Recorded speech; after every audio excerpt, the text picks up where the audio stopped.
कृष्ण है सेंटर में, बेटे से भी प्यार करना है, पत्नी से भी करना है, क्या कृष्ण है?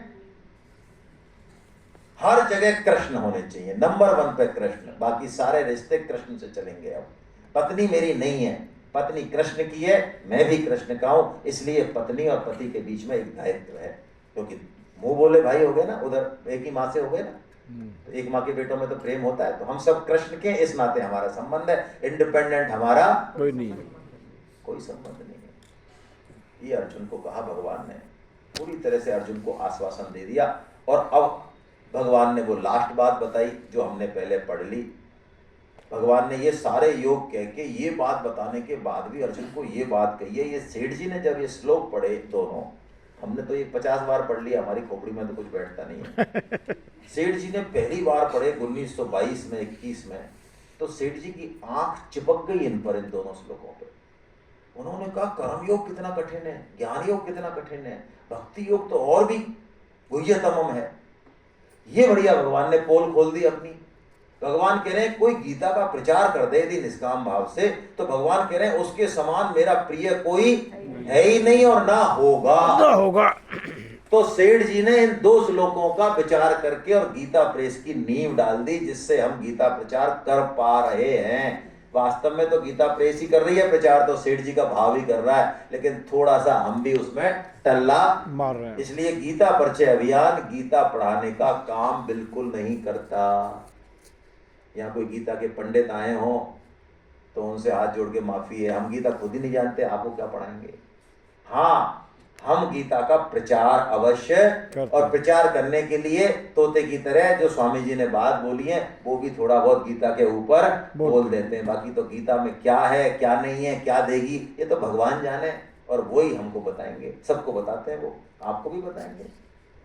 क्या बढ़िया बात भगवान से कही। और हम जो ये गीता ज्ञान, ये जो गीता पढ़ रहे हैं ना सेमिनार में, ये फालतू नहीं गया, ये ज्ञान यज्ञ से मैं पूजित होऊंगा, ये भगवान ने आगे कह दिया। वाह, ज्ञान यज्ञ से आप बड़े से बड़ा कोई परोपकार करो, कर्म कांड करो, कर्म यज्ञ करो, वो उसमें लाखों रुपए खर्च होंगे, फिर भी उससे ये श्रेष्ठ है। बोलो कौन सा? गीता पढ़ना, गीता का स्वाध्याय। ये भगवान कह रहे हैं अश्वमेध यज्ञ भी कर लो जिसमें 50 करोड़ खर्च हो और तब भी शुद्ध नहीं हो, उससे भी श्रेष्ठ क्या है? भगवान की वाणी है, 4.33 निकाल के पढ़ लेना। श्रेयाद द्रव्यमयात यज्ञ ज्ञान यज्ञ परंतपा, भगवान ने कह दिया 4.33 में। जितने भी द्रव्यमय यज्ञ हैं जिसमें पैसा लगता है, कर्म लगता है, युक्ति लगती है, उससे ज्ञान यज्ञ श्रेष्ठ है। फोकट में ज्ञान यज्ञ हो रहा है हमारा। बोलो क्या बढ़िया बात। और भगवान आगे अर्जुन से पूछते हैं, अर्जुन तेरे को समझ में आई बात? अर्जुन कह रहे महाराज आ गई समझ में, तो बता क्या करेगा तू अब? आ गई तो आपकी आज्ञा का पालन करूंगा। वाह, ये है कसौटी। मैंने आपको शायद पहले कही, आपकी समझ में नहीं आई बात। मैंने कहा 700 श्लोक याद है, परीक्षा में 100 में से 100 नंबर हैं, क्लास में भी आ रहे हो, लेकिन गीता का प्रचार नहीं कर रहे हो। मुच्छा बड़ी बड़ी लेके घर बैठे हो, मुच्छा बड़ी बड़ी, पद है, धन है, समाज में इज्जत है, इज्जत। तो कैसे हम किसी को गीता पढ़ने के लिए, हाँ किसी मंत्री से काम हो, मुख्यमंत्री से काम हो, किसी अंबानी के जाना, वहां तो कुत्ते की तरह बलि दंडवत कर देंगे, लेकिन भगवान के लिए कैसे जाए महाराज? उसने हमारा अपमान कर दिया तो हम इतने बड़े आदमी, और उसने हमारी नहीं सुनी तो फिर गीता समझ में नहीं आएगी।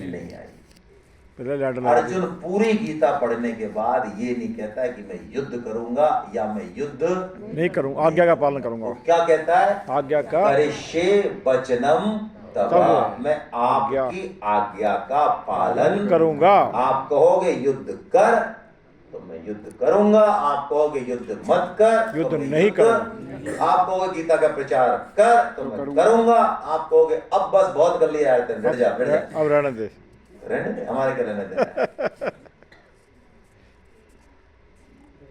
और अब अंतिम श्लोक संजय का। संजय भगवान की कृपा को देख के उनके रोंगटे खड़े हो रहे हैं। हम भी गीता को पढ़ें, गीता क्लास अटेंड करें, सेमिनार में आए, अरे गीता का प्रचार हम कर पाए, 2-4 लोगों को जोड़ पाए, तो भगवान की कृपा का अनुभव करना चाहिए।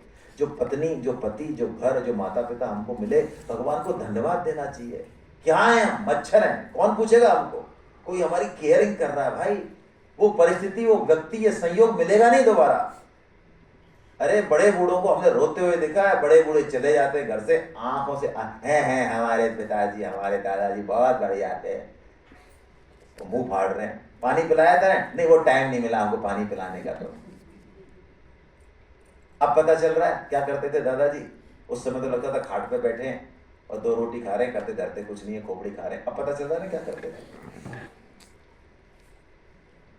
तो भैया कृपा का अनुभव करो। अभी जो कुछ मिला हुआ है इसके योग्य नहीं है हम इस योग्य भी नहीं है। भगवान की वाणी ऐसे सुनने को मिल जाए तो सेठ जी की, स्वामी जी की कृपा है, भाई जी की जो हमको मिल रही है, इसको मजाक मत समझो आप। सेठ जी ने गीता पूरे इंडिया में घूम लिए, गीता नहीं मिली उनको। उन्होंने 5000 गीता छपवाई, फिर बनिक प्रेस से, और उसमें अशुद्धि रह गई तो बनिक प्रेस में दोबारा गए तो रोको जरा, रोको रोको रोको, इसमें करेक्शन कर दो। उन्होंने कर दिया। फिर दोबारा पहुंचे तो उन्होंने कह दिया, अरे क्या यार तुम आप फालतू की बात करते रहते हो, कभी ये करेक्शन कभी ये करेक्शन, तुम खुद की प्रेस बना लो ना, हम नहीं चाहते ऐसे फालतू की। देशभक्तों के पास गीता नहीं थी, वेंकटेश प्रेस से छपती थी बंबई से। आज 2-2 रुपए में, 5-5 रुपए में हमको गीता मिल रही है, महाभारत मिल रही है, पुराण मिल रहे हैं। हम इनको, इन पर कचौड़ी खाना चाहते हैं, हम इनको घर में नहीं लाना चाहते। 150 रुपए की, 200 रुपए की किताब हो तो हमारे यहाँ पे